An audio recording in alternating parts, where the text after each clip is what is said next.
예, 오늘은 이제 우리가 그 불교에서 이제 가장 중요한 그 지혜가 이제 고성제라고 하는 거가 이제 굉장히 그 불교 진리의 시작이기도 하고, 고성제를 이제 철저히 이해해야 뭐 나머지 진리를 명확히, 고성제를 명확히 알아야 이제 멸성제도 알 수 있고, 또 집성제, 도성제가 다 거기서 도출되어 나오는 거라서, 그래서 이제 고성제에 대한 이해가 되게 중요한데, 결국 이제 고성제라고 이야기했지만 거기 내용은 사실 무상고무아라고 하는 그러니까 고성제라고 이야기했지만 무상의 진리라고 해도 되고 무아의 진리라고 해도 사실은 같은 내용이거든요. 근데 이제 괴로움이라고 이제 하신 이유는 뭐 예전에도 한번 말씀드렸지만, 우리가 이제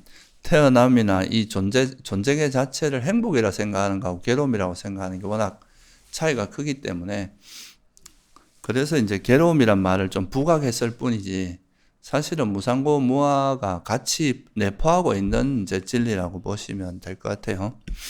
근데 이제 이 무상고 무아의 진리를, 이거를 이해하는데, 뭐 그런 이제 이야기를 많이 합니다. 이제 무상고무아라는 지혜가 있는데 왜 내가 무상고무아를 좀 머리로는 알 것 같은데 이제 왜 이게 가래가 버려지지 않느냐, 집착이 버려지지 않느냐, 뭐 이런 이제 이야기들이 많이 하는데, 결국 그러면 이제 이 무상고무아라는 거를 우리가 좀 더 깊이 있게 이해하고 좀 더 이제 체험적으로 이해하기 위해서는 어떤 것이 필요한가, 이제 그 부분에 대해서 오늘 좀 살펴보려고 해요. 그러니까 보통 우리가 이제 수행을 해도 이제 머리로 그냥 논리적으로 추론해서 하는 그런 걸 이제 관념적인 수행이라고 하고, 실제로 이제 우리가 관찰을 통해서 얻어진 통찰, 실제 체험을 통해서 얻어진 것이 이제 좀 중요한데, 그러면 이제 관념적인 것과 이런 이제 실제 우리가 수행을 통해서 얻어지는 지혜의 어떤 차이랄까요?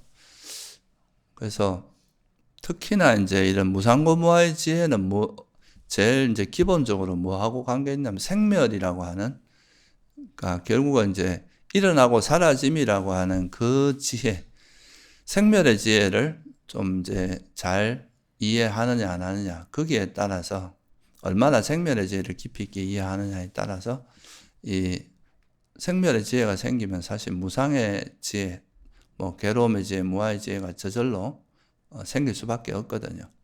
그래서 오늘은 이제 특히나 이 생멸의 지혜라는 것에 대해서 좀 설명을 해보려고 합니다. 그러니까 결국 이제 생멸의 지혜를 통해서 무상고 무아에 대한 지혜가 깊어지기 때문에, 그렇죠. 우리가 보통 이제 내가 무상고 무아 뭐 이해는 되는데 이 번뇌가 왜 아는데 왜 번뇌가 안 버려지나, 이렇게 이야기하는 거는, 우리가 여러분 그걸로 한번 생각해 보시면 돼요. 여러분이 가지고 있는 이제 보통 우리가 살면서 일으키는 화도 종류가 진짜 다양하죠. 어떤 경우는 그냥 뭐 스쳐 지나가는 화도 있는가 하면 정말 가슴에 엉어리가 맺혀서 평생 잊지 못하는 그런 화도 있고, 또 어떤 면에서는 또 이제 또 그냥 적절히 강한 화도 있고 그렇잖아요.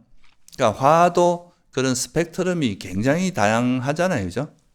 그런 것처럼 우리가 얻는 지혜도 그 지혜의 스펙트럼이 엄청나게 다양할 수 있다는 거죠. 초보자가 이해하는 무상고 무아에 대한 지혜하고, 또 수행이 조금 더 향상됐을 때 여러분 또 생기는 지혜, 그리고 뭐 수행이 아주 깊어졌을 때 생기는 무상고 무아에 대한 지혜, 또 부처님, 아라한이나 부처님이 터득한 무상고 무아에 대한, 이름은 똑같지만 그 지혜의 깊이가 똑같을 수는 없겠죠. 그죠? 그래서 사실 이게 이제 우리는 똑같은 이야기를 하고 있지만, 그 똑같은 용어를 쓰고 있지만 실제 그 수행의 깊이나 이런 거는 되게 차이가 많습니다. 워낙 그 용어가 뭐 이제 많이 쓰는 용어고 자주 듣다 보니까 익숙하니까 그걸 이제 잘한다고 생각할 수도 있는데, 사실은 그거를 우리가 얼마나 이해하느냐, 얼마나 깊이 있게 이해하느냐, 이건 좀 다른 문제입니다. 그래서 지혜도 이렇게 성장해 가는 그 과정이 있잖아요. 그죠? 우리가 처음 수행했을 때 얻는 지혜, 그 다음에 조금씩 더 나아가서, 그거를 이제 좀 구체적으로 경전에 보면 이제 경전이 아니라 주로 주석서에서 경전은 되게 단순하게 나와 있습니다. 무상의 지혜가 있으면 여모, 이욕, 해탈 이렇게 이제 크게 4가지 정도로 이야기하고 있고, 청정도론 같은 데서는 16단계로 이제 지혜를 구분하기도 하고, 이제 좀 크게 말하면은 물질과 정신을 파악하고, 그다음 그거의 조건을 파악하고, 그리고 나서 이제 생멸, 일어나고 사라짐, 생멸의 지혜가 생기면, 그 다음에 무너짐의 지혜, 그 다음에 여모의 지혜, 해탈, 이렇게 가는 쪽으로 이제 설명을 하고 있는 거죠. 그 중에서 이제 우리가 생멸의 지혜라고 하는 건 실제 현상이 일어나고 사라지는 걸 보는 지혜거든요.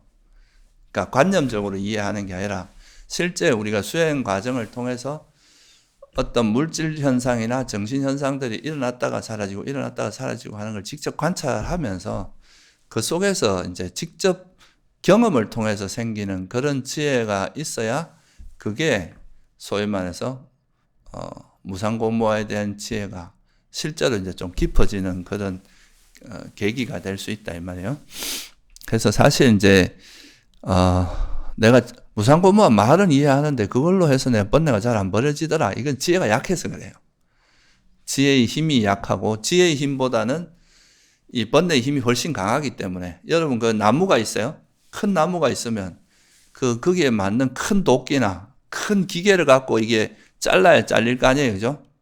작은 나무에 그냥 카트칼 갖고 또 자를 수 있겠지만 큰 나무는 어림도 없잖아요.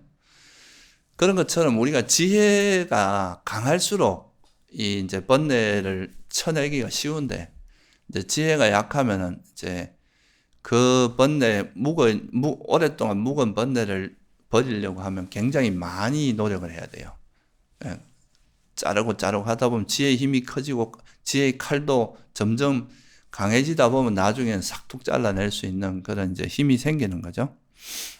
그래서 우리가 지혜의 예리함이나 깊이하고 번뇌가 사라지는 건 비례합니다. 지혜가 약하면 번뇌가 잘 안 버려지는 거고, 여러 번 해도 이제 이게 한번 버리려면 굉장히 많은 시간과 노력이 필요한 거고, 근데 지혜의 힘이 강해지면 강해질수록 마치 이제 우리가 화롯불이 막 훨훨 타오르고 있을 때는 거기 눈이 떨어지면 순식간에 녹아버리잖아요. 그런 것처럼 우리 지혜의 힘이 강할수록 번뇌가 쉽게 놓아지는데, 번뇌 힘이 약하면, 지혜의 힘이 약하면 번뇌도 잘 안 놓아지는 거다. 그래서 이런 지혜를 성숙시키는 데 있어서 이제 여러 가지 이제 방법들이 있지만 특히나 이제 이런 무상고무화의 지혜를 개발하는 데 있어서 직접적으로 개발하는 데 있어서 가장 수행적인 측면에서 가장 중심이 되는 건 생멸의 지혜입니다. 그 현상이 일어나고 사라지는 것을 직접 관찰하는. 여기서 한 걸음 더 나아가면 이제 사라짐만 주로 관찰하는 이런 이제 소위 말해서 방가 냐냐라고 하는데 사라짐의 지혜 이렇게 되지만 결국은 그게 이제 핵심적으로 보면은 일어나고 사라짐의 지혜다. 그리고 이제 보통 그 남방에서는 그런 위파사나 수행이라 그러면 그 일어나고 사라짐을 관찰하는 그걸 위파사나라고 보통 이야기해요. 그러니까 근데 이거는 그렇게 꼭 제한할 필요는 없고요. 우리가 특히나 이제 무상고무화라는 거 이거는 이제 일어나고 사라짐을 관찰하면은 그렇게 되는데 또 어찌 보면은 이제 우리가 경험하는 세상이 다 실체도 없고 내 것이라 할 만한 것 없고 다 변하는 것이지만 그것이 또 일어날 때 가지고 있는 뭐가 있어요? 작용이 있잖아요. 그죠? 그런 또 작용이란 측면을 너무 무시할 수도 없기 때문에, 무시하면 안 되기 때문에, 너무 이제 무하라는 이런 측면만 강조하는 건 아닌데, 결국은 이게 위파사나라고 하는 게 또 일어나고 사라짐이라는 걸 통해서 무상고무화라는 이거에 대한 것도 있지만, 또 제가 좀 이따가 설명을 드리겠지만, 또 이 일어나고 사라짐이라는 걸 너무 어떤 현재 찰나의 생멸하는 여기로만 포커스 맞추다 보면 그런 작용이라는 면이 좀 약해질 수 있거든요. 그래서 우리가 생멸의 지혜를 어떻게 이해해야 되는가 하는 거를 좀 살펴보도록 하겠습니다. 이거를 이해하려면 먼저 여러분들이 이제 그거를 알아야 되는데 그 법과 개념이란 말을 많이 들어봤죠, 그죠? 이거는 주로 이제 아비담마에서 많이 쓰는 용어기도 하고요. 그런데 이제 좀 그거에 대해서 기본적인, 그러니까 이제 개념을 한번 이해해 볼 필요가 있어요. 여기서만 아비담마에서는 이 법을 굉장히 이제 이상적인 상태로 이야기를 합니다. 그래서 뭐 더 이상 분해할 수 없고 자기 고유 성질을 가진 그런 현상을 법이라고 이야기하죠. 그래서 뭐 저 아비담마에서는 보통 뭐 깔라빠라는 표현도 써요. 물질도 아주 작은 입자로 쪼개지고 그 입자 속에서 있는 또 4대 뭐 입자를 이루고 있는 그 4대 요소나 이런 걸 관찰했을 때 그게 진짜 법이다. 그래야 법이다. 이렇게 이제 이야기하고 마음 같은 경우도 심찰나를 보고 그 심찰나를 구성하고 있는 그 법을 봐야 된다. 심과 심소를 봐야 그게 이제 법이다. 이렇게 이야기하는데 그거는 좀 후대에 좀 너무 이론화되면서 좀 과하게 이제 좀 쪼갰다고 생각을 하고요. 보통 이제 경전에서 이야기하는 법은 그냥 일상적인 우리가 경험하는 모든 현상이라고 생각하시면 돼요. 여러분들이 뭐 이것도 이제 법이고 이것도 다 법이에요. 우리가 이 세상에서 경험하는 모든 건 다 이제 법이라고 보시면 될 것 같고 그 현상 우리가 경험하는 모든 현상을 그냥 물질 현상이나 정신 현상 다 법이라고 이해하시면 될 것 같고요. 근데 그 현상은 그냥 이제 이렇게 존재하는데 그걸 우리가 이해하려면 또 뭐가 필요합니까? 이게 다 이렇게 있는데 뭐가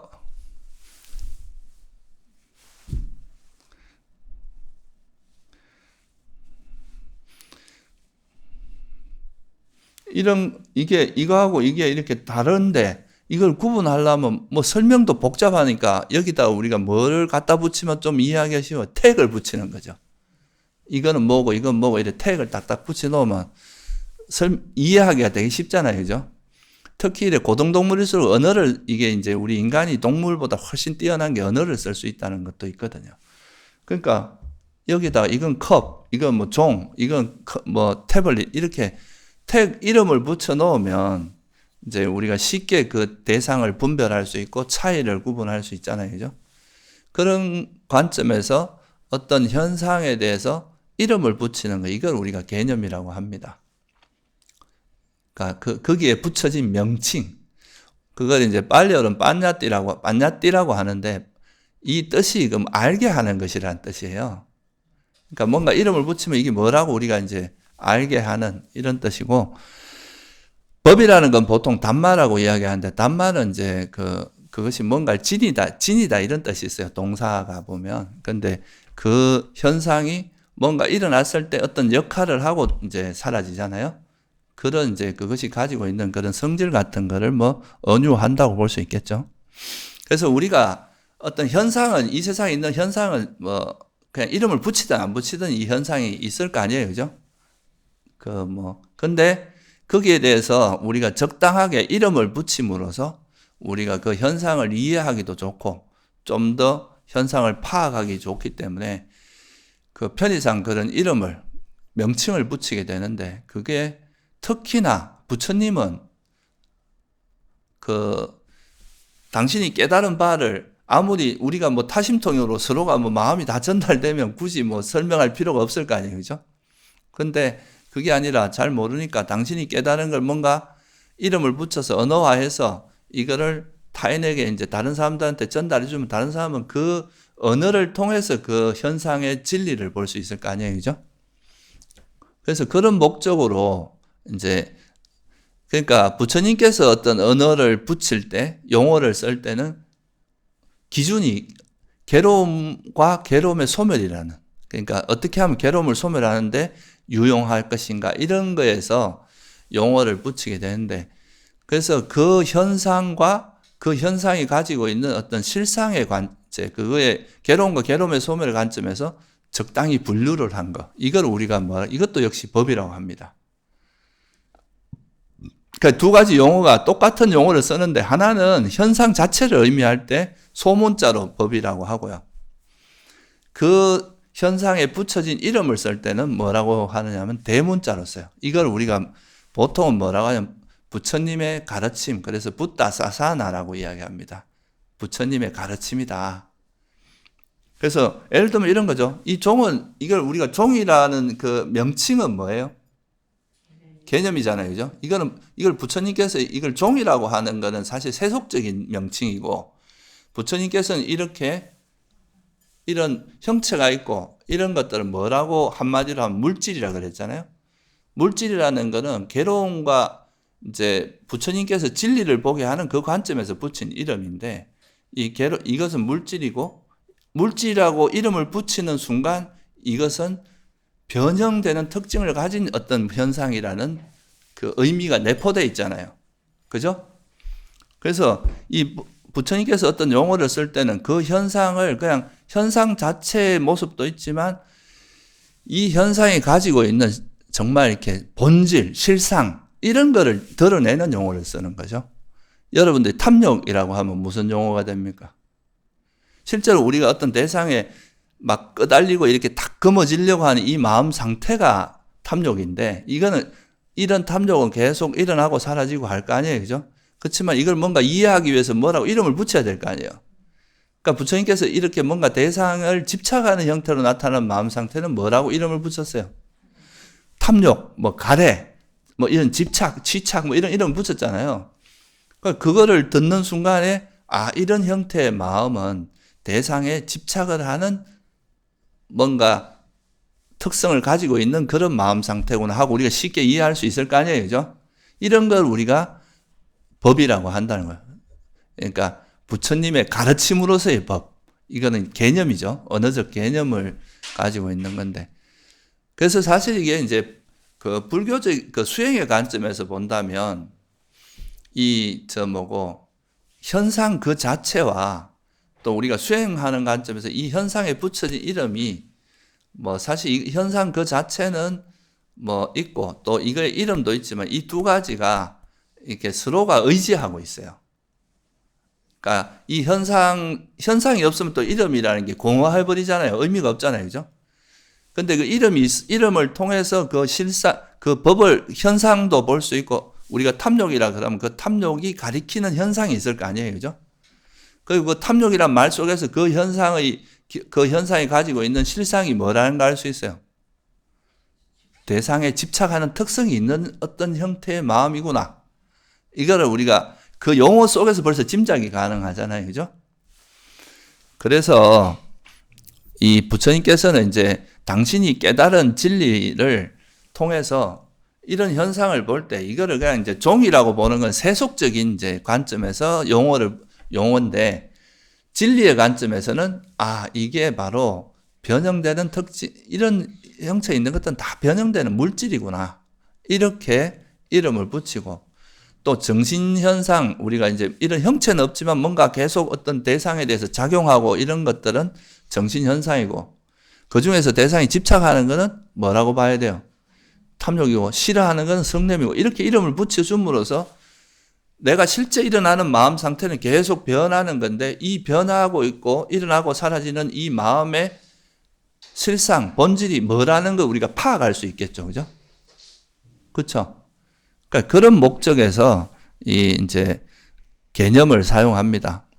그래서 이 개념은 편의상 붙인 이름인데 이게 정말 유용해요. 왜냐하면 이 개념을 사용함으로써 우리 마음에서 일어나는 탐욕은 진짜 무수한데 이걸 개념이라고 딱 이름 지어주면 그 아무리 많이 일어나도 그런 종류, 대상에 집착하는 종류의 마음은 다 탐욕이라고 이해할 수 있으니까 되게 단순해지는 거예요. 우리 마음을 이해하는 게.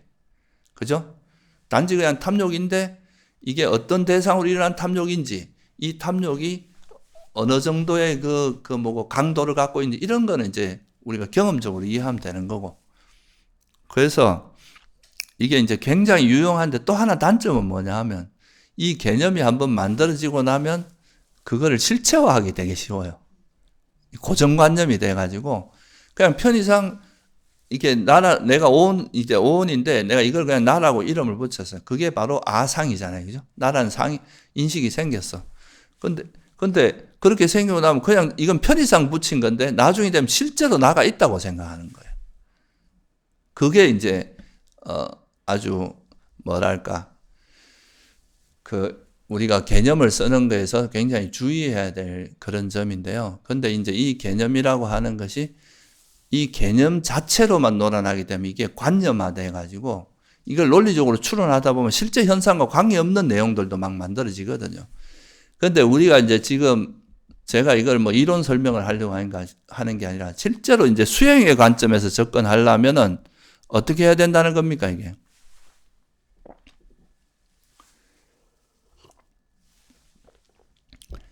이게 개념이라고 하는 것은 이제 우리가 탐욕이다. 그러면 이제 탐욕을 반다. 이렇게 하면은 이 개념을 활용해서 이 개념이 지칭하는 현상을 실제로 관찰함으로써, 그죠? 그것이 일어나고 사라지는 거, 이런 걸 관찰하는 거하고, 그냥 관념적으로 이거에 대해서 논리적으로 추론만 하는 거는, 이거는 정말 관념이 되고, 우리가 세속적으로 말하는 그런 이론적인 추구가 되는 거고. 근데 이 개념이 가리키고 있는 실제 현상을 계속 관찰하면은 어떻게 되겠어요? 이건 실제로 이제 내가 실제 그 현상을 관찰하면서 이 개념의 도움을 받는 거잖아요. 그죠? 그렇죠. 이렇게 돼야 이게 진짜 수행이 된다, 이 말이에요. 그래서 우리가 지금 그 생멸의 지혜를 이야기할 때도 결국 생멸의 지혜라고 하는 건 실제 현상의 생멸을 봐야 이게 정말 와닿거든요, 이게. 근데 이 실제로 이런 생멸은 관찰을 안 하고 머리 쏘고 논리적으로, 그래서 이렇게 조건 지어진 거니까 이거는 뭐 사라질 것이고 뭐 이렇게 머리로만 구성한 거는 이게 그냥 뜬구름 잡는 것처럼, 물론 그것도 지혜가 아닌 건 아니지만 굳이 따지자면 문해, 사해 이런 거예요. 그러니까 듣고 아는 거, 생각해서 아는 이 정도 수준이지 이게 수혜까지는 안 가요. 수행을 통해서 얻어진 지혜가 아니면 번뇌가 잘 안 놓아집니다. 만약에 문해와 사해로도 번뇌가 잘 버려진다면 우리 불교 학자들이 다 성불 해야 돼. 그죠? 학자들이 벌써 다 성불 해야 되는데 또 그렇지가 않잖아요. 않잖아요. 그죠? 이건 이제 실제로 수행을 한다는 거는, 그래서 이게 사실 엄밀히 따지만 똑같은 용어를 쓰잖아요. 담마라는 용어, 그죠?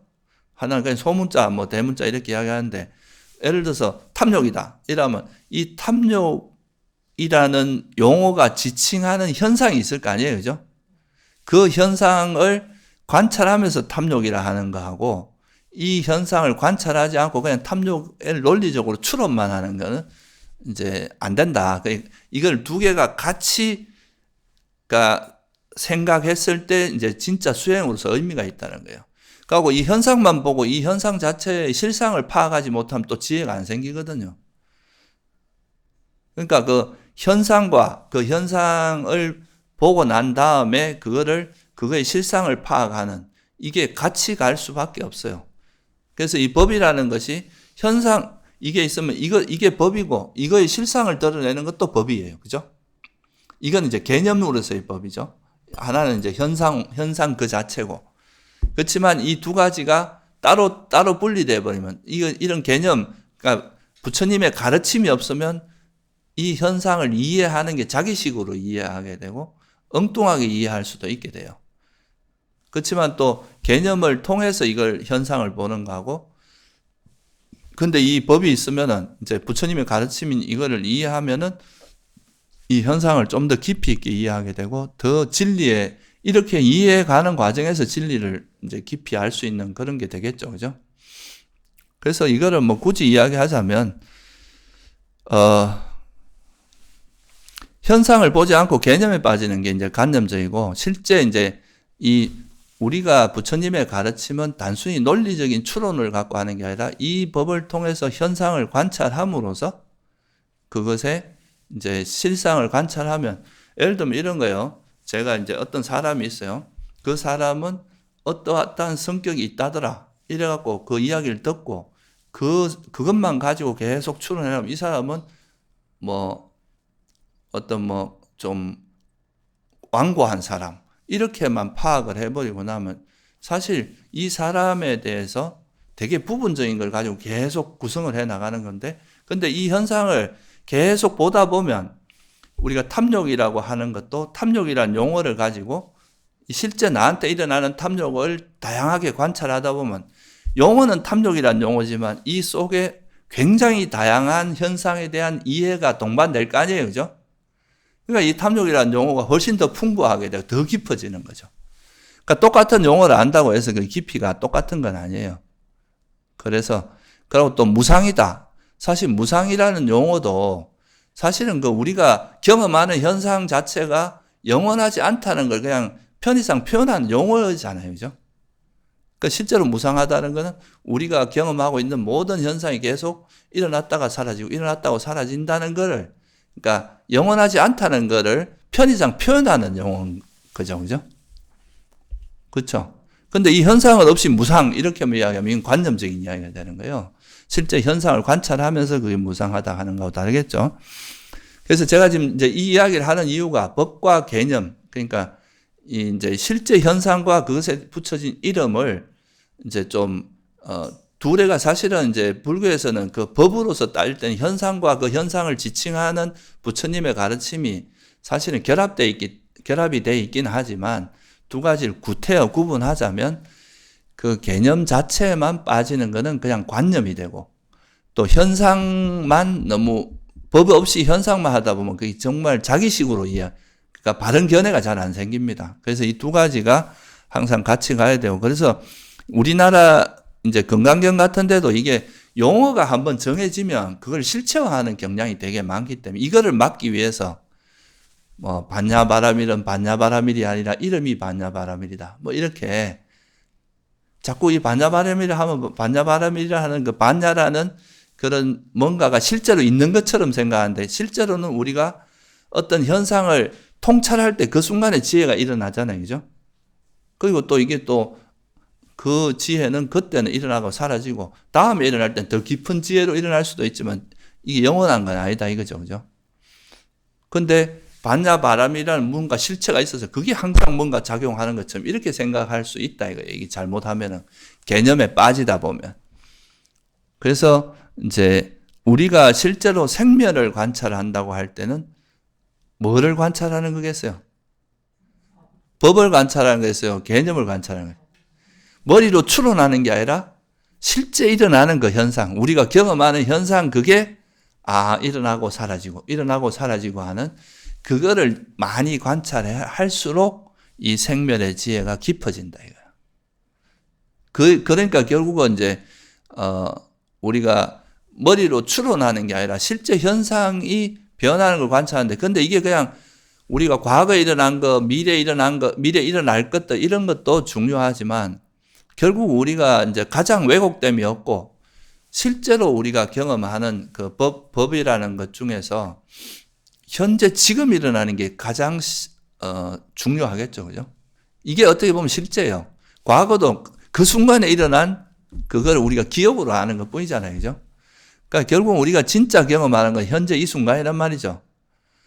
그래서 이 생멸의 지혜가 성장하기 위해서 제일 중요한 건 지금 이 순간에 일어나는 그 물질 현상이나 정신 현상을 계속 알아차리는 거. 그죠?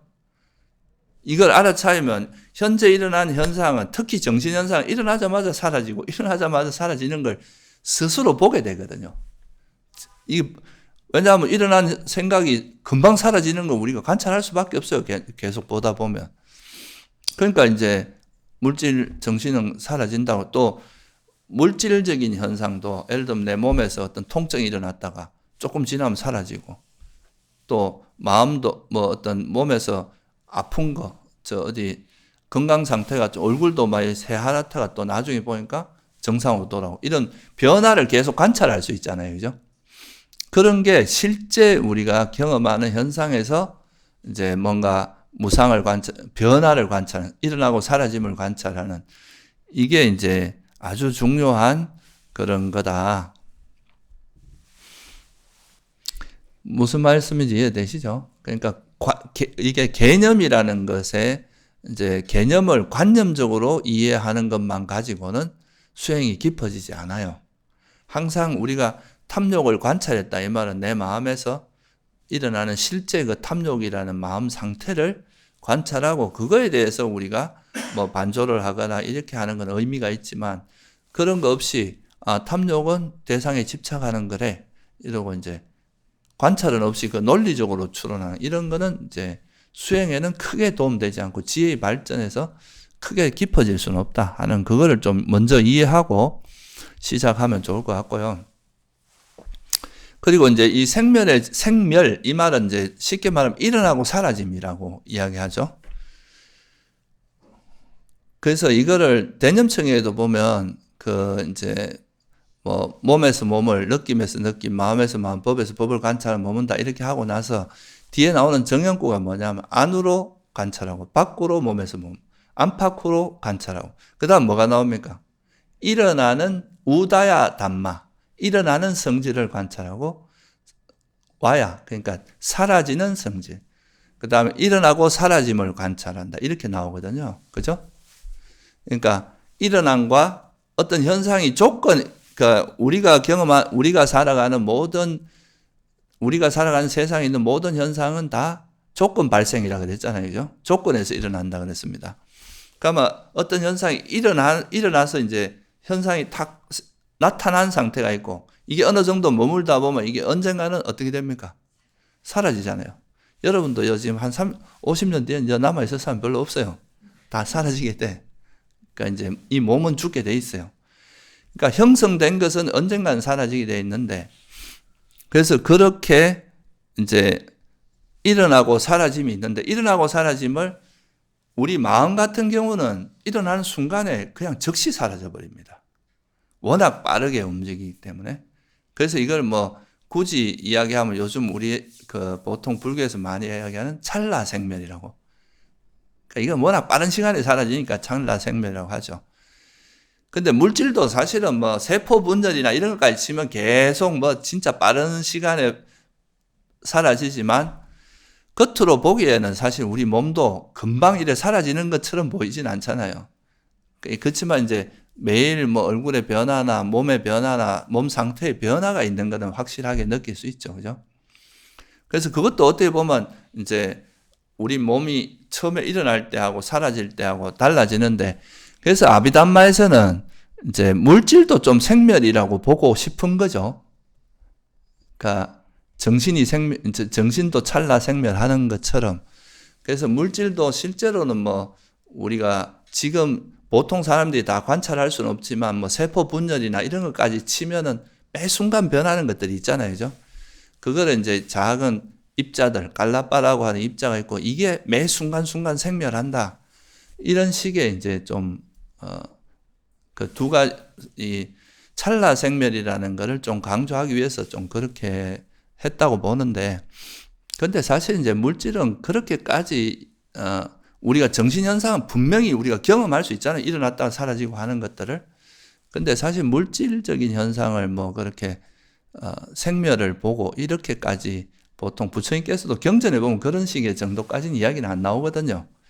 그래서 그냥 우리가 그 물질 같은 경우 어떻게 보면 변화를 관찰하는 게 사라짐이 아니더라도 그 변화를 관찰하는 걸로 또 족할 때도 있어요. 실제로 뭐 통증이나 이런 거는 일어났다 사라지기도 하지만 우리가 뭐 바위 덩어리, 산, 뭐 집 이런 건 당장 사라지는 걸 보이는 게 아니잖아요. 그죠? 그렇지만 이것이 분명히 시간이 지나면서 이렇게 깨져서 사라질 거라는 거는 우리가 꼭 지금 당장 사라짐을 보지 않더라도 그 매 순간 이렇게 뭐 조금씩 변해가는 걸 보면 언젠가는 이게 사라질 수밖에 없다는 걸 알 수는 있을 거 아니에요. 그죠? 그래서 두 가지로 설명을 할 수 있는데 첫째는 이 생멸의 지혜는 찰나 생멸이 있고 또 하나는 찰나간에 생멸하는 걸 보진 못하더라도 조건에 의한 생멸. 그러니까 조건 지어졌기 때문에 그것이 이제 일어나고 사라진다는 것을 이해할 수도 있을 거 아니에요. 그죠? 이런 거는 지금 당장 이게 사라진다는 걸 여러분이 보지 못해요. 뭐, 아비담마에서는 이걸 이렇게 관찰하다 보면 이게 이제 깔라빠로 쪼개진 걸 보이고 이거의 생멸을 볼 수 있다 이렇게 이야기하는데 이런 거는 어찌 보면 약간은 관념적으로 느껴질 수도 있어요. 근데 분명한 거는 이것이 여러분들 이게 영원하다고 생각지는 않잖아요. 우리가 수많은 뭐 과학적인 지식도 있고 실제로 이거를 내가 막 깨가지고 이렇게 쪼개보면 결국은 뭐 여기서 어떤 확실히 변치 않는 뭔가를 찾을 수 없다는 건 우리가 여러 각도에서 이거를 알 수 있단 말이죠. 그럼 이런 것들은 이제 조건에 의해서 만들어진 거니까 이 조건이 변하면 언젠가는 부서질 수밖에 없다는 거. 이런 거는 지금 당장 생멸을 보지 않더라도 우리가 이게 조건 지어졌기 때문에 영원하지 않다는 것 정도는 파악할 수 있잖아요. 그죠? 그러니까 이런 것들이 두 가지 형태로 나눌 수 있는데, 그러니까 이런 이제 찰나 생멸, 순간순간 변하는 그런 현상을 보는 것이 또 이제 이런 이제 무상고무와의 지혜를 개발하는데 굉장히 중요한 역할을 하는 건 사실입니다. 지금 현재 이 순간에 일어난 현상들이 계속 뭐 사라지거나 변해가는 걸 계속 관찰함으로써 그게 이제 우리가 실전적으로 무상고무와의 지혜가 성장하는 데 있어서는 굉장히 중요한 역할을 한다는 거죠. 그래서 생멸의 지혜는 일단 두 가지가 있다.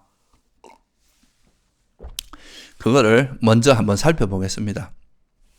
그냥 하나는 지금 이 순간에 이렇게 이제 우리가 현재를 수행할 때 제가 이제 하는 수행법 중에서 생각 없이 현재 알아차리기를 하라 그랬잖아요. 그죠? 지금 이 순간에 일어나는 거에 마음을 계속 기울이다 보면 우리가 이 순간을 이렇게 관찰하다 보면 어떤 현상들이 일어났다가 예를 들면 걸어가면은 처음에는 이제 걸어가는 발걸음을 알아차리다가 닿는 감각을 알아차리고 또 움직임을 알아차릴 수도 있고 또 감각이 계속 변한 순간순간에 그 감각들이 똑같은 감각이 일어나는 게 아니잖아요. 그죠? 계속 변하는 거, 현재 일어나는 그런 감각들이 변하는 걸 알아차릴 수 있잖아요. 그렇죠? 그것도 이제 현재를 알아차리면서 이 지금 내가 경험하는 이 감각들이 변하는 걸 우리가 지금 이 순간에 그 현재 순간에 관찰할 수 있잖아요. 그죠? 그래서 일단은 이 찰나 생멸을 하는 데 있어서 가장 이제 중요한 원칙은 첫째는 현재를 알아차리는 거고요. 과거는 기억에 의해서 왜곡되기가 쉬워요. 우리가 보통 과거 일은 좀 뭐랄까 이렇게 좀 기억에 의해서 재구성된다 그러잖아요. 그죠? 그래서 과거보다도 지금 이 순간에 일어나고 있는 이 현상이 일어나고 사라지고 하는 그 과정을 보는 거는 우리에게 이 무상의 지혜를 이해하는데 굉장히 중요한 역할을 합니다. 어떤 현상이 일어났는데 좀 있으니까 사라지고 새로운 현상이 일어나고 또 이게 사라지고 나니까 또 새로운 현상이 일어나고 이거를 이제 지금 이 순간에 실시간으로 관찰하는 것. 그죠? 그게 이제 찰나 생멸을 관찰하는 데 있어서는 가장 기본이 되는 겁니다. 그리고 또 하나는 지금 내가 이게 현재 이제 발걸음 알아차렸는데 이 발걸음에 대해서 이 감각은 뭐고 이건 이래서 일어났고 뭐 이렇게 생각을 계속 진행하다 보면 또 이 현재 일어나는 현상에 대해 지금 우리가 경험한 이 현상에 대한 생각들이 벌어지는 거지 이 현상 자체를 생멸을 보는 현상 자체가 일어나고 사라짐을 본다기보다 이 현상에 대해서 여러 가지 분석하고 분별하는 쪽으로 갈 거 아니에요. 그죠?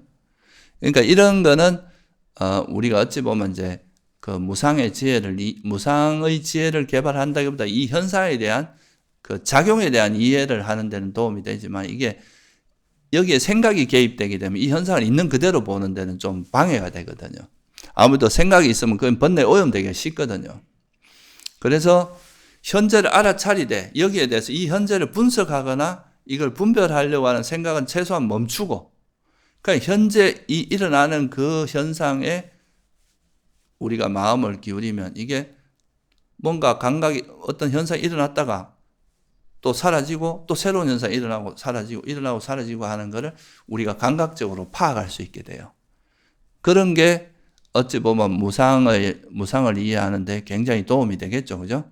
그러고 나서 이제 보면 진짜 내가 그때 경험했던 게 그냥 뭐 어떤 현상이 있다가 사라지고 이거밖에 없다. 또는 그냥 어떤 작용이 일어나고 사라진 것 뿐이지 그게 내가 뭐 하는 게 아니었다. 뭐 이런 이제 그러면서 그게 무상이나 무아의 지혜가 깊어질 수밖에 없겠죠. 그죠?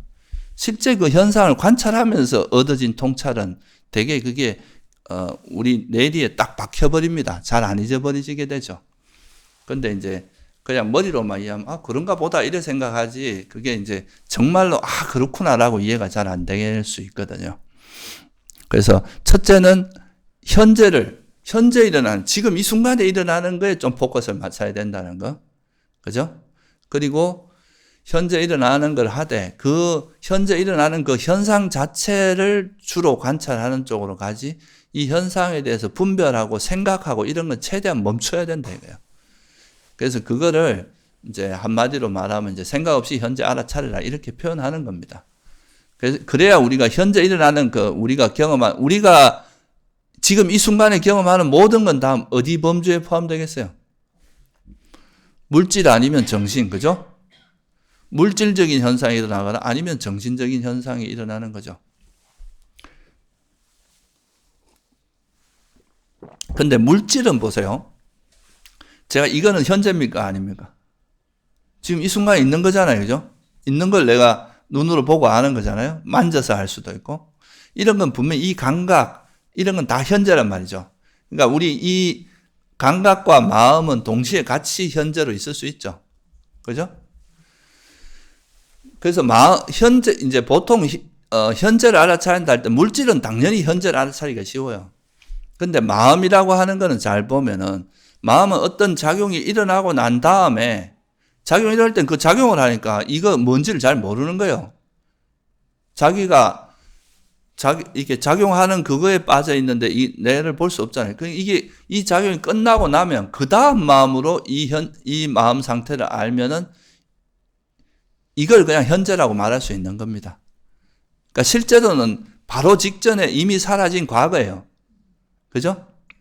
왜냐하면 두 개의 마음 동시에 일어나지 못하니까 이걸 현재라고 볼 수는 없지만 그렇지만 그 어떤 마음 상태가 일어나고 나서 그 다음 마음 바로 다음 마음으로 이걸 알아차린다면 이건 현재 이 정도는 정신은 이렇게 할 때 현재라고 보는 거예요. 그냥 그 정도는 괜찮다. 이게 예를 들어서 내가 화가 일어났는데 그 화가 일어나고 나서 까맣게 하는지도 모르고 있다가 한 몇 시간 지나고 나서 그때 내가 화냈지 이렇게 하는 건 현재가 아니죠. 이건 분명한 과거죠. 그렇지만 그 생각이 일어나고 난 다음에 그 다음 마음으로 바로 마음은 동시에 알 수 있는 게 안 돼요 정원래.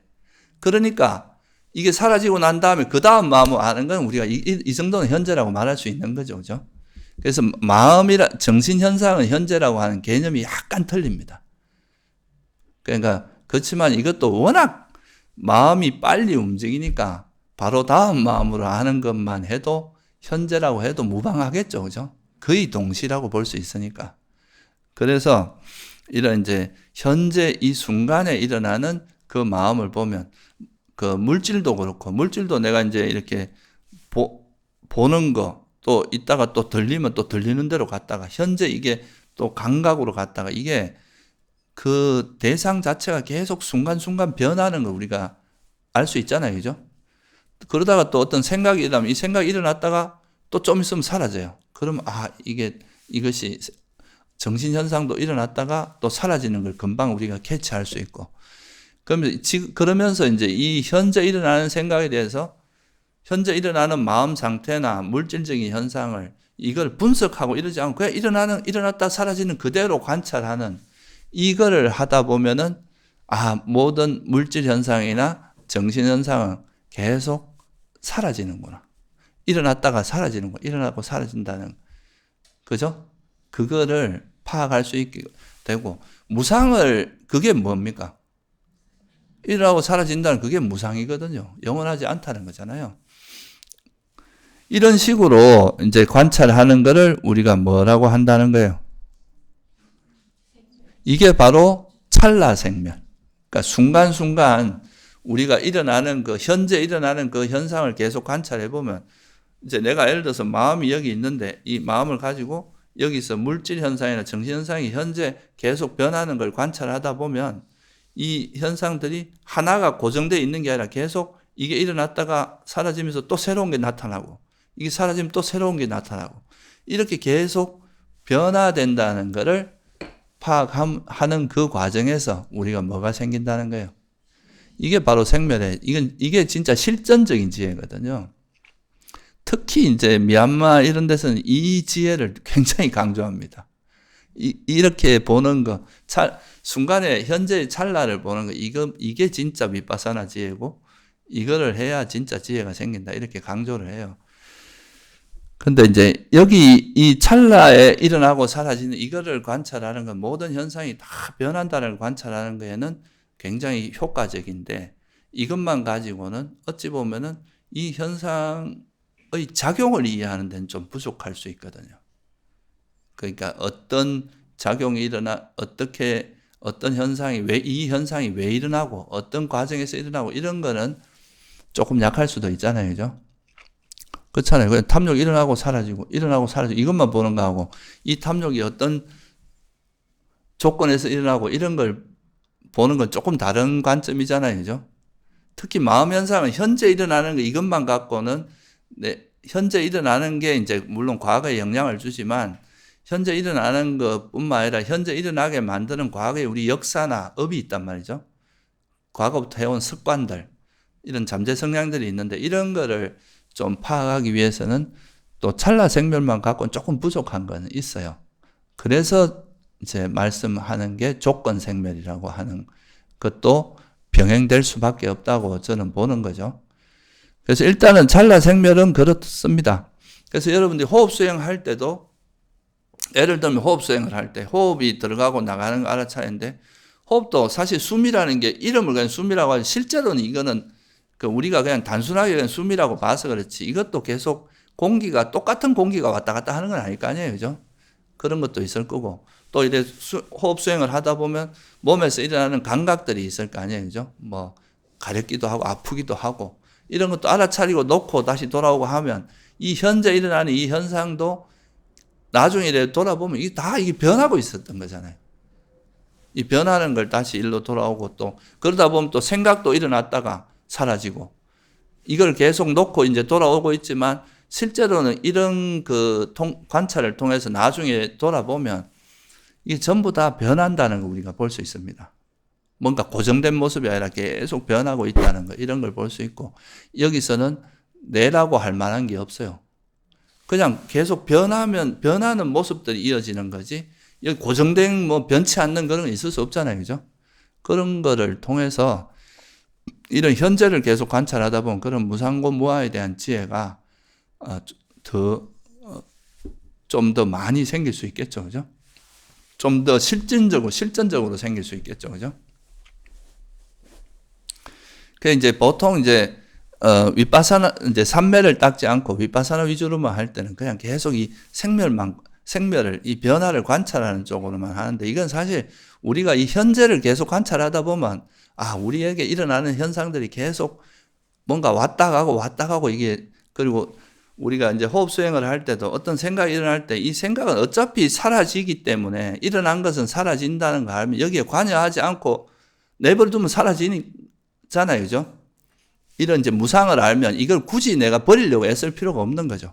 내버려두면 사라진다는 걸 아니까 다시 호흡으로 돌아올 수 있고 그러면서 우리가 경험하는 그 현상들이 끊임없이 변하고 있다는 거 계속 일어나고 사라지고 한다는 것을 그 수행을 통해서 알 수 있고 또 일상에서도 계속 이제 우리 현재 감각의 기본을 두면 감각의 일의 변화를 알아차리면서 또 생각이 일어나면 그 생각 중에서 이제 장애나 이런 건 또 알아차리고 내려놓고 하다 보면 결국 우리가 경험하는 모든 현상들이 계속 변화의 과정이라는 거죠.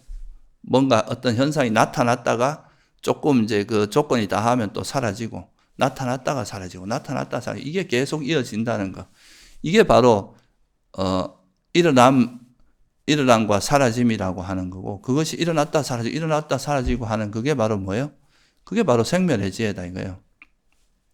이런 것들을 우리가 계속 현재 머무는 훈련을 지금 이 순간에 현재 일어나는 것을 생각 없이 알아차린 그 과정을 통해서 계속 생멸의 지혜는 생기게 된다. 무슨 말인지 이해되시죠? 그죠? 그래서 이런 과정을 통해서 우리가 사실 이제 계속 현재 머무는 노력을 계속 해 나가는 과정에서 현재 나한테 어떤 현상, 어떤 마음이 일어나고 어떤 물질이라고 이것도 파악되지만 또 한편으로는 이것이 계속 일어나고 사라진다는 걸 통해서 이게 또 이런 그 작용들이 계속 일어나고 사라지는 걸 보면 이게 또 무상이라는 거, 이게 정말 무상한 것은 또 괴로움이고 내 것이 아니라는 이런 쪽의 통찰도 같이 생길 수밖에 없다 이거예요. 그러니까 이제 나중에 이런 무상고모에 대한 지혜가 강해지면은 그냥 어차피 이건 사라지는 거니까 그냥 이 작용만 바르게 하면 된다 이 말이에요. 그죠? 여러분한테 일어나는 거 이제 해로운 마음은 버리고 그게 해로운 마음이 없는 선한 마음만 이어지도록 하면 되잖아요. 어차피 이거는 변하는 거니까 여기에 너무 천착할 필요가 없다 이거죠. 그죠? 그래서 무상고모에 대한 지혜가 강해지면 우리가 이 일어나는 현상에 대해서 너무 매달리지 않습니다. 그냥 이거는 뭐 변해가는 현상일 뿐이다 이렇게 생각을 하고 그럼에도 이제 이 작용은 있으니까 이 작용이 나쁘면 이게 계속 괴로움을 유발하니까 이 작용만 바르게 하면 된다 이렇게 이제 바라볼 수 있게 되는 거죠. 그래서 그 조건 생멸, 찰나 생멸을 파악하는 거 이게 이제 생멸의 지혜의 또 제일 기본이 돼요. 계속 현재를 관찰하면 현재를 생각 없이 관찰하면서 이 현재 일어나는 물질 현상이나 정신 현상이 계속 변하는 걸 관찰하는 거. 이게 이제 제일 첫 번째 지혜고 그 다음에 이제 두 번째는 뭐냐 하면 이제 이거는 그냥 어떤 현재 이 현상이 계속 일어나고 사라지고 일어나고 사라지고 그걸 실제로 관찰하는 이런 거라면 근데 이제 예를 들어서 이게 물질도 그렇지만 우리 당장 이렇게 사라지거나 이런 거를 우리가 직접 당장 목격할 수 있는 게 아닌 경우도 있잖아요. 그죠? 이런 것도 뭐 우리가 이게 진짜 뭐 사라지는 걸 이건 꽤 오래 시간이 걸려야 이게 깨지고 사라질 거 아니에요. 집도 그렇고 산도 그렇고 우리 산 이런 건물도 그렇고. 근데 그런 거는 어떤 과정에서 이게 지어졌고 그런 걸 아니까 이게 또 언젠가는 이렇게 하다 보면 부서질 수밖에 없다는 거. 그런 거를 이것이 어떤 조건에서 만들어졌다는 걸 알면 이 조건이 다 하면 이게 사라질 수밖에 없다는 걸 알 수 있잖아요. 이런 거는 이제 당장 찰나로 사라지는 걸 보진 않지만 뭘 볼 수 있는 겁니까? 조건에 의해서 만들어진 거라는 거. 그죠? 근데 이것도 아까 말씀드렸듯이 그냥 막 머리로 생각하는 게 아니라 실제 내가 관찰한 것들, 내 몸이나 이런 것도 사실 내 몸도 계속 관찰해 보면 당장 이게 사라지는 건 보지 못하더라도 내 몸의 상태가 계속 변하는 건 관찰할 수 있잖아요. 그죠? 뭐 아침 다르고 점심 다르고 저녁 다르고 그러니까 그 변화를 계속 관찰하다 보면 이게 언젠가는 무너져서 죽을 수밖에 없는 또 병들 수밖에 없는 그런 거라는 걸 우리가 이제 그런 조건을 통해서 이해할 수 있게 되는 그런 면도 있거든요. 그래서 이제 그런 식으로 조건을 조사함으로써 조건에서 이게 이러이러한 조건에서 만들어진 거니까 이거는 이 조건이 닿으면 사라질 수밖에 없구나. 이거를 우리가 이제 파악할 수 있는 거죠. 근데 이것도 그냥 뭐 이론적으로 하는 게 아니라 실제로 내가 관찰하는 거를 실제로 내가 현재 일어나는 거를 관찰한 내용을 이렇게 반조 과정을 통해서 이거의 조건을 파악함으로써 이것도 언젠간 사라질 수밖에 없다고 파악하는 이런 게 이제 조건 생멸이라고 볼 수 있습니다. 그래서 왜 일어나는지 알고 이것이 그 연기에서 말하는 이것이 있으면 뭐라 그래요? 저것이 있다. 이런 음식이 있으니까 이 몸이 유지가 되는구나. 이렇게 볼 수 있잖아요. 우리가 음식을 한동안 끊어버리면 음식이 없으면 이 몸도 죽어서 사라질 수밖에 없다. 무너질 수밖에 없다. 이런 건 당장 지금 이 순간에 생멸을 보는 건 아니잖아요. 그죠? 그렇지만 그런 걸 통해서 이제 조건에 지어진 것은 사라질 수밖에 없다는 거. 이런 걸 볼 수 있습니다. 그러니까 물질은 보통 우리가 이제 물질은 크게 4가지 정도 원인을 이야기해요. 업에 의해서. 우리 몸은 살아있는 생명체는 다 업에서 생긴 겁니다. 업이 만들어냈다는 게 아니라 업을 조건으로 생겼다 이 말이에요. 그리고 또 여러분 마음 상태에 따라서 몸이 또 확 달라집니다. 그죠? 화를 많이 내면 몸이 막 무기력해지고 몸에 병도 생겨 만병의 원인이 스트레스라 그러잖아요. 그죠? 그 스트레스가 원래 화잖아요. 그러니까 화가 많이 내면 몸에서 병이 많이 생긴답니다. 이거는 실제로 과학적으로도 그래요. 이게 스트레스가 만병의 원인이라는 거는 이미 많이 밝혀져 있어요. 이 스트레스가 많아지면 체온도 떨어지고 뭔가 산소 포화도도 떨어지고 그렇게 돼서 이게 문제가 생긴다고 그래요. 그 외에도 뭐 몸에서 되게 안 좋은 물질도 많이 생기고 실제로 그 우울증이나 뭐 이런 이제 몸의 그 마음 상태가 안 좋아지면 실제 몸에 타격이 오거든요, 이게. 그리고 화가 많이 나면 아마 몸에 염증 반응도 생긴다고 합니다. 그러니까 이게 문제가 생긴다는 거죠. 그래서 마음이 우리 몸에 영향을 줘요. 또 물질에, 특히 생명체에게는 음식도 그렇고. 그리고 대부분의 이제 물질은 온도의 열의 영향을 받습니다. 열이 가해지면 변형되잖아요, 그죠? 그렇죠. 그런 것이 이제 원인이기 때문에 그런 변화에 따라서 이제 이 물질이 변화될 수 있다는 거. 이것도 뭐 되게 큰 열을 가하면 당장 녹아버릴 거 아니에요, 그죠? 그런 것이 이제 물질은 이런 조건에서 이런 형성된 우리 몸도 그렇고 지금 몸은 마치 영원할 것처럼 보이지만 이게 이렇게 이제 특히 음식이라는가 이런 거 음식이 공급되지 않으면 이 몸은 금방 무너질 거 아니에요, 그죠? 그런 조건 지어진 거를 보면은 이거는 정말 내 몸이라는 것도 이러이러한 조건을 관찰해 보면 무너질 수밖에 없다는 것을 관찰할 수 있겠죠, 그죠? 아까도 말씀드렸지만 이제 이 몸도 찰나 생멸이라는 걸 좀 강조하기 위해서는 이제 깔라빠라는 개념을 도입할 수밖에 없어요. 그러니까 이 몸도 작은 입자로 구성되어 있고 그 입자가 생멸하는 걸 봐야 그게 진짜 무상을 보는 거다, 생멸을 보는 거다. 그렇게 이제 이야기할 수 있는데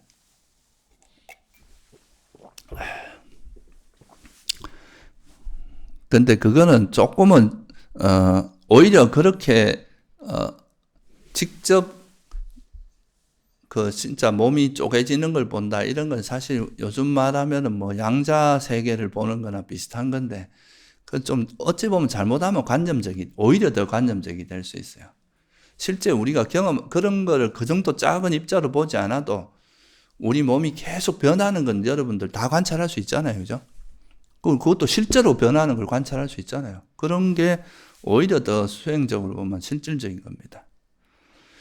그리고 마음이라는 것도 자세히 보면 우리가 이제 마음은 현재 일어나는 마음이 분명히 일어나면 사라지고 일어나면 찰나상 이건 마음은 특히 빠르게 생멸한단 말이죠. 근데 이 현재 일어나는 이 마음이 일어나고 사라지고 이런 것만 보는 것도 좋지만 이 마음이 왜 자꾸 계속 일어날 수밖에 없고 이 일어나는 원인을 이제 파악해 봄으로써 현재 일어나는 이 마음 상태를 좀 더 깊이 있게 볼 수 있는 그런 게 있을 거 아니에요, 그죠? 우리가 드러나는 건 사실 빙산의 일각이라고 할 수 있거든요. 이 빙산이 이래 드러난 건 요거밖에 안 되지만 실제 보면 밑에는 어마어마한 게 있잖아요. 여러분들이 지금 마음에서 드러나는 현재 조건에서 있는 마음만 드러나는데 그게 사실 과거의 어떤 조건에서 일어나는 것도 있을 수 있잖아요, 그죠? 안 드러나는 게 있다 이 말이에요. 아직 조건이 안 돼갖고.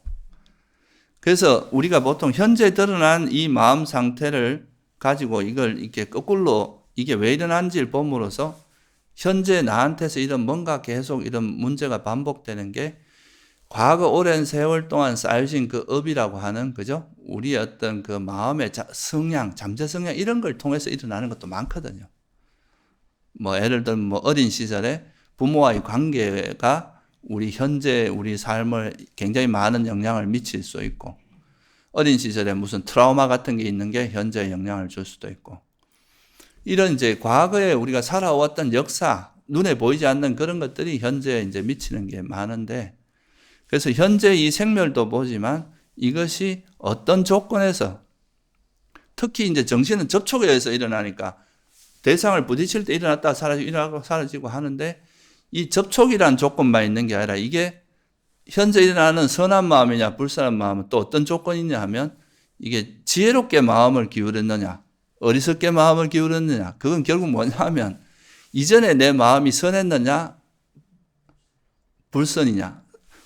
이전에 내가 화를 많이 낸 사람은 현재 화낼 가능성이 높고, 과거에 아까 말씀드렸듯이 어떤 트라우마가 많은 사람들은 그게 현재 그런 이제 화가 일어날 가능성, 두려움이 일어날 가능성이 높잖아요.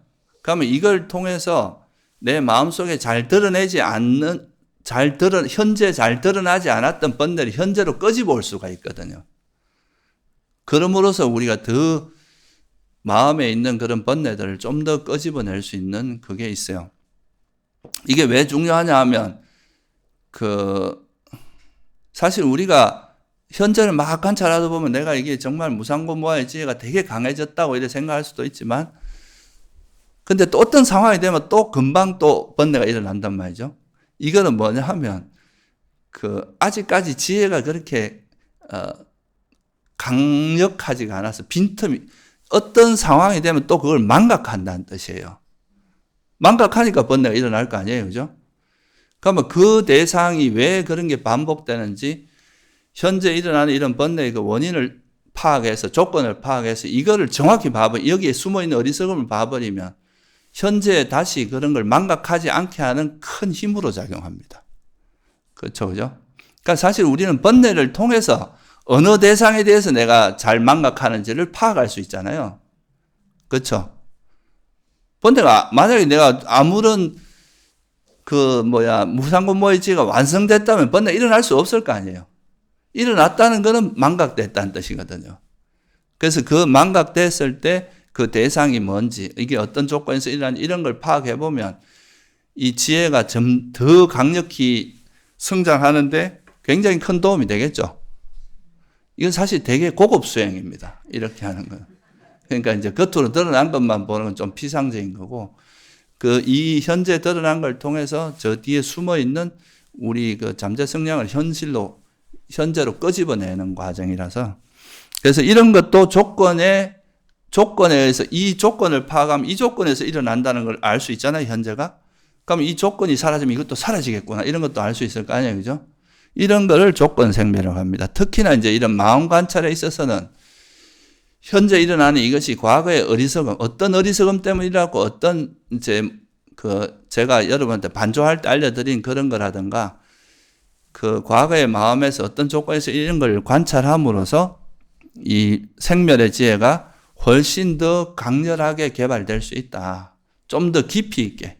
그냥 물론 이제 현재 순간순간의 생멸을 보는 것도 굉장히 깊은 지혜지만 이걸로서 좀 부족한, 그러니까 이 현재를 계속, 특히 정신현상 같은 경우는 현재를 번뇌가 드러나게 만드는 그 조건을 파악함으로써 정말 이 현상이 어떤 단순히 접촉만이 아니라 과거의 이런 어리석음이나 집착 때문에 드러난다는 것을 파악하면 그것도 훨씬 더 이제 깊이 있는 생멸의 지혜가 생길 수 있다.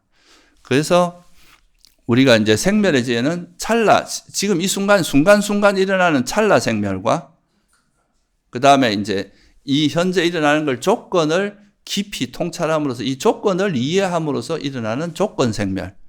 그것도 그냥 막연한 조건이 아니라 현재 나한테 계속 반복해서 일어나고 있는 이 현상의 조건을 파악하는 거니까 이것도 이제 수행상으로는 굉장히 큰 의미가 있습니다. 관념적이 아닙니다, 이거는. 자기가 실제 일어나는 이것이 왜 반복되는지, 왜 일어나는지를 파악하는 거기 때문에 어찌 보면 이제 우리 마음을 훨씬 더 깊이 파악할 수 있는 게 되는 거죠. 이렇게 하다 보면 생멸의 지혜가 강해지면 정말 이 세상에 있는 건 다 형성됐고 다 형성됐기 때문에 사라질 수밖에 없는 거구나. 그래서 이건 참 무상하다. 이게 이제 정말 이렇게 뼈저리게 와닿게 되는 거죠. 그죠? 나한테 일어나는 이런 문제가 다 이런 과거의 인연들과 현재 인연이 합쳐져서 만들어진 거구나.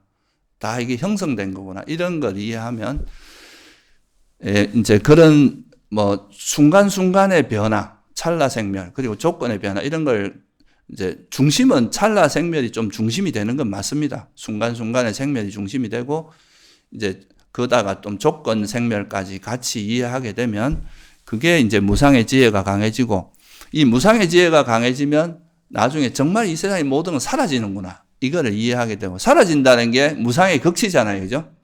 사라짐을 이해하면 정말 내가 이거를 아무리 내가 이걸 집착해봐야 금방 사라지고 내 것이라 할 만한 것도 없는 이런 거에 내가 집착해 뭐 하겠느냐. 이러면서 우리가 검어지고 있던 이 대상에 대해서 마음이 점점 멀어지게 되는 이걸 뭐라 그럽니까? 염오의 지혜라고 하죠. 그죠? 그런 염오의 지혜가 생기고, 염오의 지혜가 완전히 성숙하면 이옥의 지혜가 생기는 거죠. 그리고 이옥의 지혜가 생기면 이제 해탈해서 그렇게 이제 우리 지혜가 완전히 이제 그 완성되는 그런 과정을 거치는데, 우리가 실제 수행상에서 중요한 건 이 생멸의 지혜예요. 이 지혜가 그냥 점점 성숙해 가는 과정을 이름을 붙인 것 뿐이에요, 이거는. 그냥 뭐 염오애니, 염오니 뭐 이런 말은 이름을 붙인 거지, 실제로는 이런 생멸을 계속 관찰하다 보면, 찰나 생멸이나 조건 생멸을 관찰하다 보면 우리 지혜가 점점 성숙해 가는 수밖에 없다 이거죠. 그 이름을 그냥 염오니 뭐니 붙인 거지. 그죠? 그래서 여러분들이 항상 이제 현재 그 일어나는 현상, 우리가 항상 생각 없이 현재에 머물면서 가끔씩 그거에 대해서 이것이 왜 현재 이런 게 일어나는지 조건을 관찰하는 그 반조거든요. 그래서 이제 생각 없이 현재 알아차리고 이런 반조를 통해서 이 무상고 무아의 지혜가 점차 성숙되고 더 깊어질 수 있다는 거, 이거를 한번 이해하시면 좋을 것 같아요. 그래서 대념청에도 아까 제가 말씀드렸듯이 이제 일어남의 성질을 관찰하고 사라짐에 혹은 사라짐에, 그러니까 이거는 아까 말씀드린 그런 이제 찰나 생멸과 조건 생멸을 다 포함하고 있는 내용이라고 생각하시면 돼요. 이제 우리가 어떤 조건에서 이것이 일어나면 저것이 일어난다. 이게 일어남의 성질이잖아요. 그죠? 또 사라짐을, 이것이 사라지면 저것도 사라지고, 그 다음에 일어나고 사라짐을 관찰하고, 그러다 보면 뭐가 있느냐 하면 지혜만이 있고 바른 기억만이 현존해. 이제는 무상고 무아의 지혜가 망각이 안 되는 거예요. 어떤 상황에서도. 그러면 그는 이제 더 이상 의지할 것이 없고, 그는 세상에 아무것도, 이제 뭐 우리가 보통 보면 뭔가 자꾸 의지하잖아요. 그죠? 관념에 의지하기도 하고 뭐 돈에 의지하기도 하고, 우리가 뭔가 이 온 속에서 뭔가 기대를 하고 있잖아요. 그런데 그런 기대를 다 놓아버리고 아무것도 움켜쥐지 않는 그런 상태가 된다. 이게 이제 수행의 과정이라고 이야기하고 있습니다. 그래서 여러분들이 이 생멸의 지혜가 뭔지를 다시 한번 돌이켜보는 시간이 되면 좋을 것 같고요. 현재를 항상 알아차리고, 그렇게 알아차린 다음에 한 번씩 이렇게 그것의 조건도 파악하고 하면서 이런 생멸의 지혜를 개발하는 것이 이런 수행에서 아주 중요하다. 이걸 다시 한번 아는 시간이 되면 좋을 것 같습니다. 네, 오늘 여기 마칠게요.